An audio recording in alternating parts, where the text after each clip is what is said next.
right, this beautiful piece of Cobra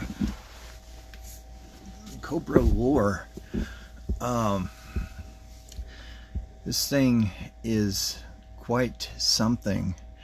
Has many small pieces that do end up missing. So let's go ahead and point those out. Landing gears, you'll find those missing on the aftermarket. These missiles, these will oftentimes come up missing, or bent right here in the middle. You'll find those with stress marks and bent in the middle. These, no left or right, they just snap right on, or friction right on the dumbbell peg. The landing gears sometimes end up coming loose. Mine fortunately are tight. They just fold right up into the flight position, and they have these notches that close right here into the wing. These will sometimes come loose, and the landing gear will fall down part way. This is made of a softer type plastic, you know, like the gun on the Vamp. This is that same plastic that will fray. That's the best way I could put it. It has that fray look to it. And it does yellow. You can see it starting to yellow a little bit, this gray plastic. The wings do expand out for flight. That's a nice play feature. The rudders right here are free moving.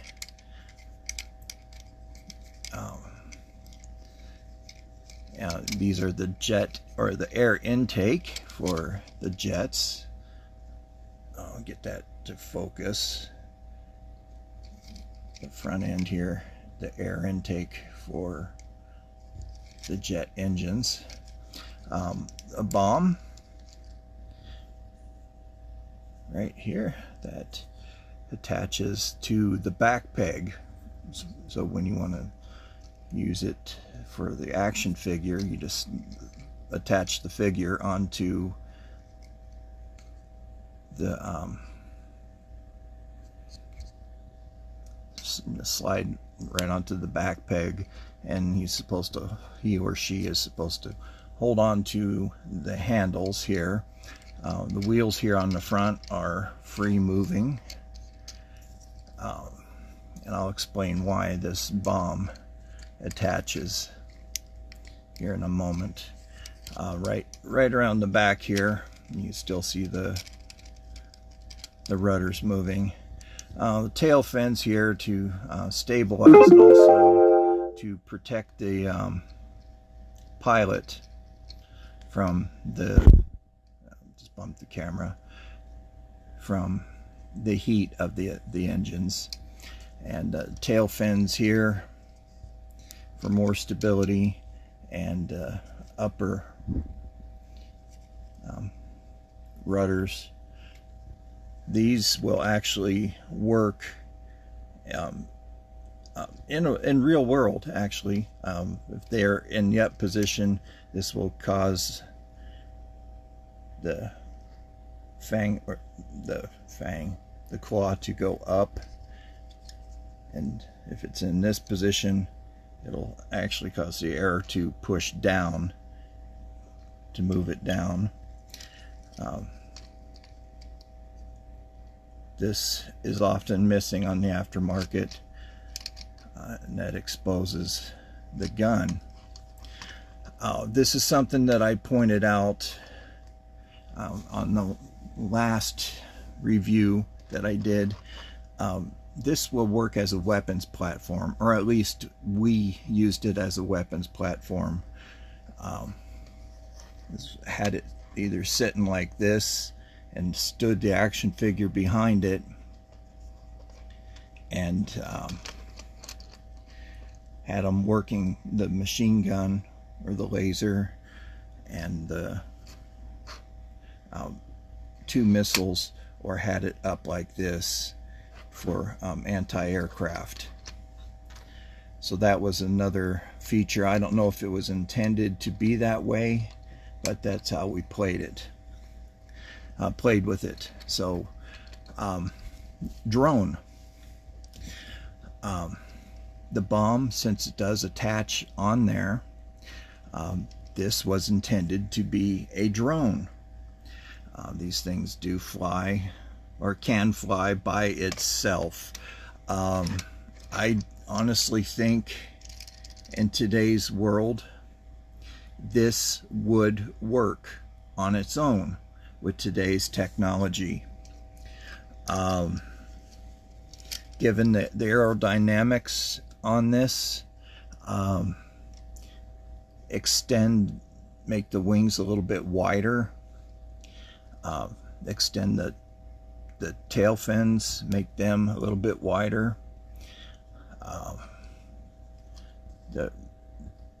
This would just be a flying wing.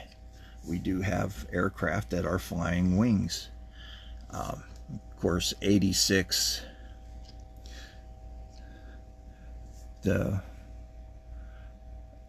handlebars, and just have an additional landing gear here on the front.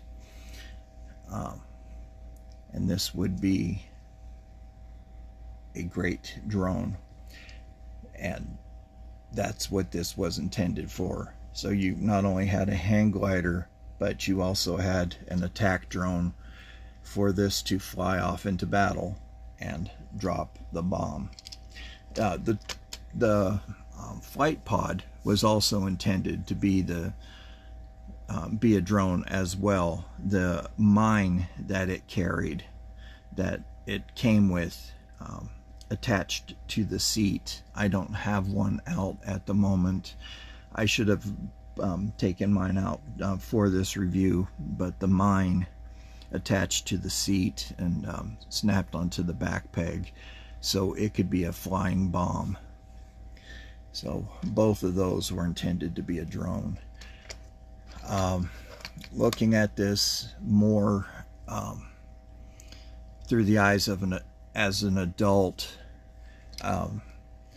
you know, we didn't have drones 40 years ago. We didn't have that technology. It was stuffs of science or science fiction. And I think things like this spawned that idea. And now toy drones that we have, that we fly around and play with, are being weaponized. So anyway, we're not going to go down that road, but something I want to point out here, these look like these little dots right here. These look like they would be headlights. But let's look at the detail on this. They really did a very good job with it. They put their hearts into the detail on such a little vehicle. I think this was around $2.39 on the aftermarket, or not on the aftermarket, my gosh, but retail. You know, for this neat little vehicle. So there you have it, the drone, the Cobra drone, the Cobra Claw. What a beautiful toy this is. Neat little piece of trivia. These mount right onto the wall of the Terrordrome. There's a peg or a little notch that sticks out on the Terrordrome, and it mounts right onto the wall, the outside wall of the Terrordrome. not a fluke. I think that was really intended for the claw, and it looks really nice when you have your claws, all your claws mounted on the outside wall. So all that being said, this is a beautiful little toy. I love it. Had a lot of fun with it, very fond memories of it. I enjoy this very much as an adult. I think I'll play with this some more after the review. But let me know what you think down in the comments about this. Did you have it as an adult or as a child? Do you have it as an adult? Share your playtime memories with me. I always love hearing from you guys. So as always, take care of yourselves. You deserve it. Take care. Be kind to everyone around you. You never know what type of day somebody's having. A little bit of kindness goes a very, very long way with folks who are having a rough day. And be kind to your animals. They know nothing but unconditional love. So, till next week, this is Joe Motion Videos 82 saying bye-bye for now. Good luck, goodbye, and may the force be with you. Hey G.I. Joe fans, Joe Motion Videos 82 here. It's time for another G.I. Joe toy review.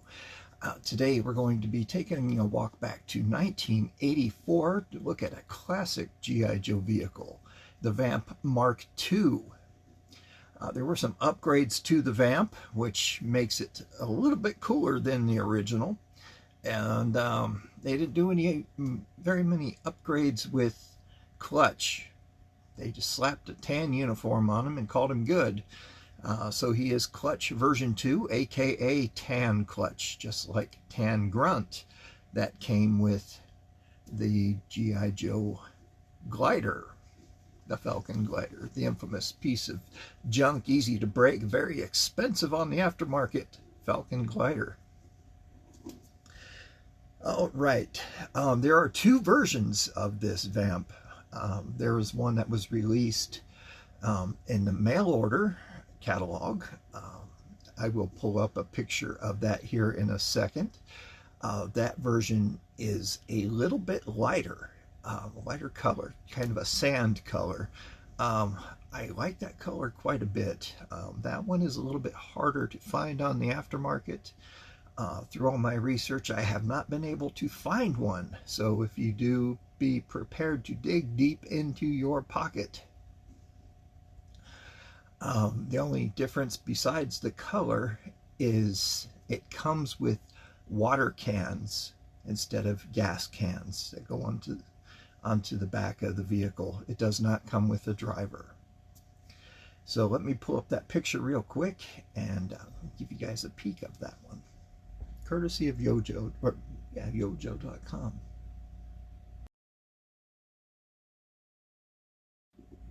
Pretty nice looking vehicle, all in all. How can you really mess this one up? You can't. There were many versions that came later in the early 2000s, and they were still very cool. We won't be discussing any of those. I don't own them. And it would just take way too long to get in and dig deep into those other Vamp vehicles.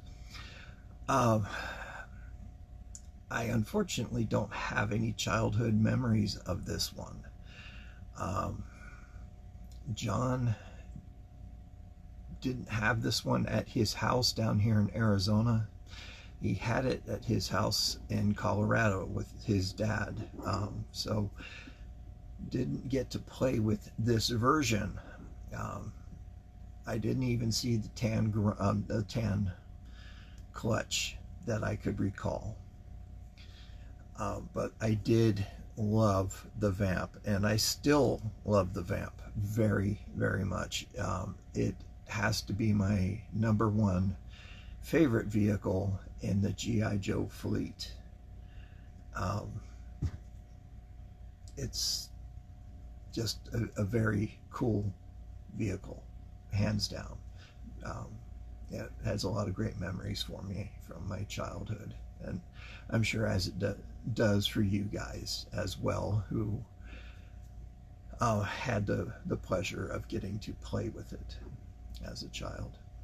So anyway, let's go ahead and get into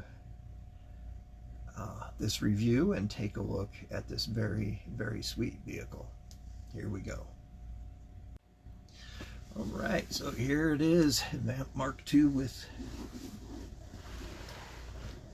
tan clutch. He's standing there with his legs in a very wide stance because his O-ring needs to be changed out. So let's just take a look at him really quick. The previous owner that had this even took very good care of it. This was really cared for by the child that had it. He is not beat up or scarred up. The screw is a little bit rusty, so I'm sure he was either left outside at one point. It doesn't look like he had any adventures in the bathtub because all of his screws would be rusted out. But the paint on him is really good.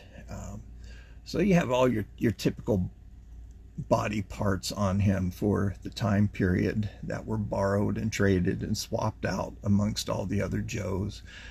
So he has that tan uniform with the rolled up sleeves, a gun strapped to his chest, the shoulder holster that does wrap all the way around. His sleeves are rolled up. He does have, I guess those are supposed to be cargo pockets on each side. Black boots. Very doldrum expression on his face. Black hair, black eyes and eyebrows, and a tan helmet.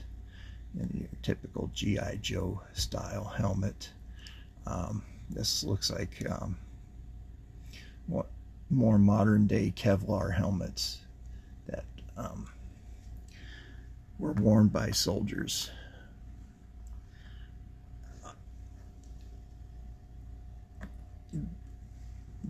They've upgraded their helmets that were worn by soldiers up till just recently.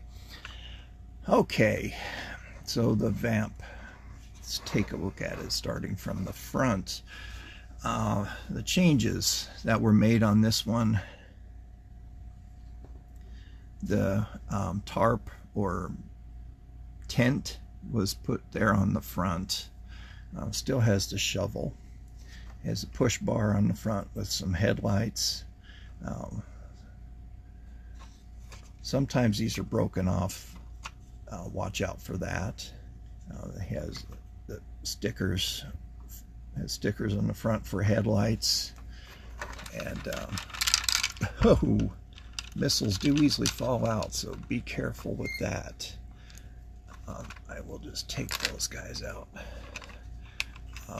Another sticker right down on the inside there. Right here is a winch, if you could see that.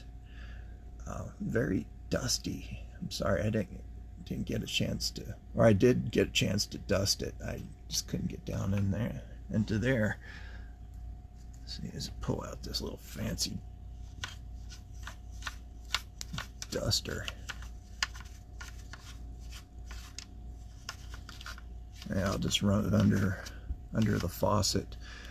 I had this in a sealed glass case too, and dust still gets into it. Welcome to Arizona. All right, so flipping it around to the side here, another upgrade to it are the doors. These do open in a swooped up or gull wing fashion, gull like seagull. The checker pattern here, this is supposed to be canvas. The inside there is covered in dust and lint.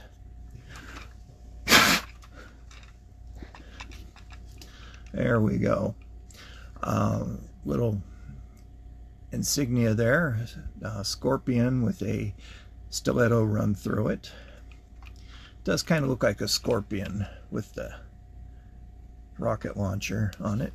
Now here on the inside, I am missing the steering wheel, so this one is not 100% complete, but I am not griping. The same interior as the regular Vamp.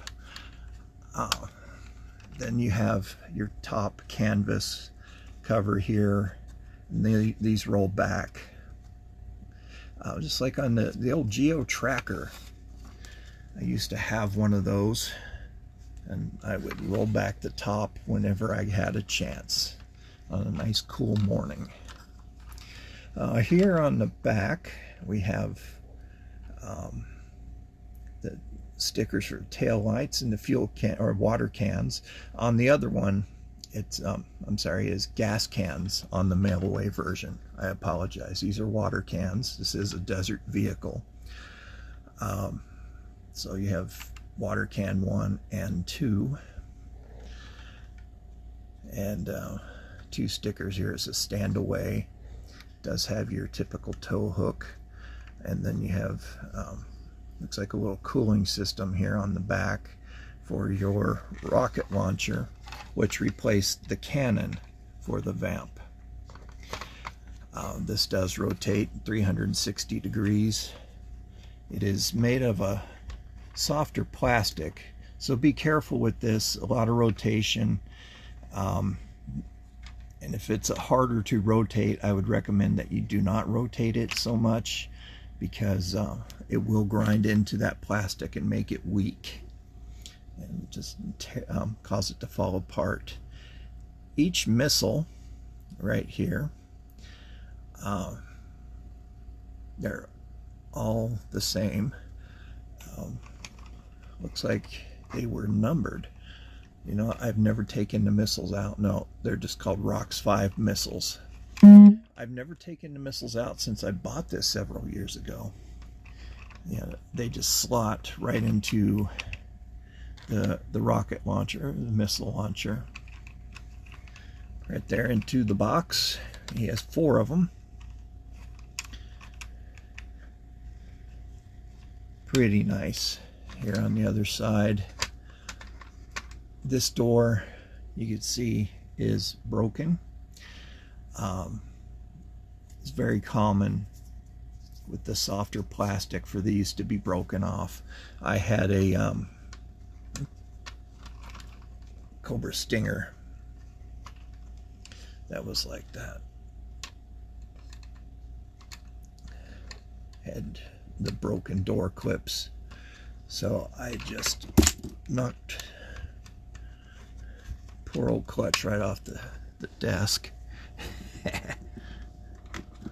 Hey, enjoy your fall. Well, so,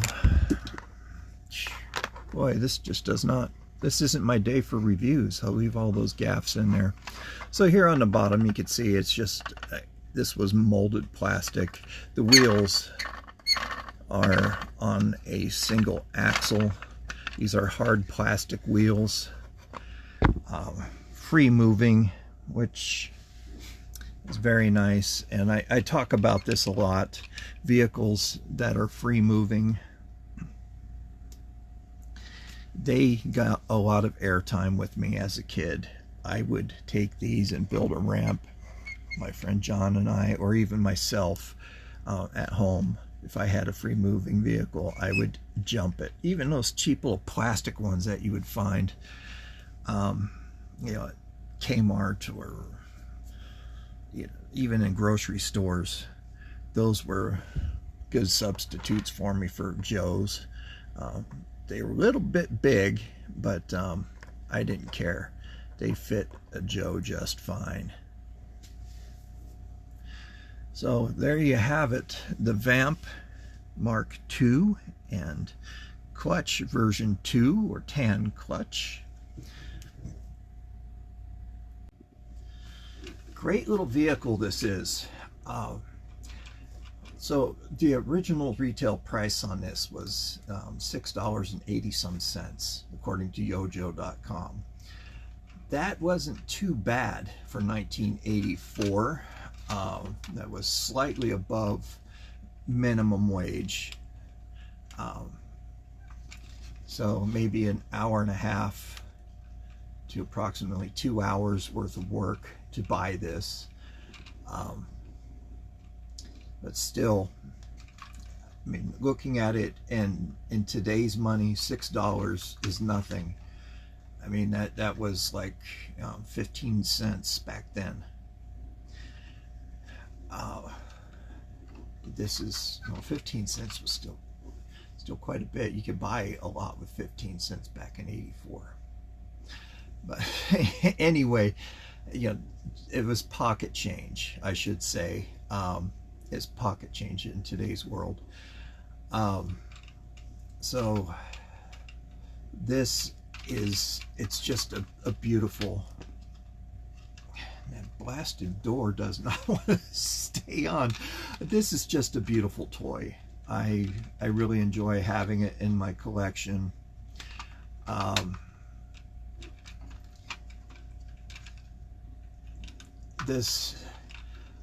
The Vamp I wanted so bad as a kid and never received it.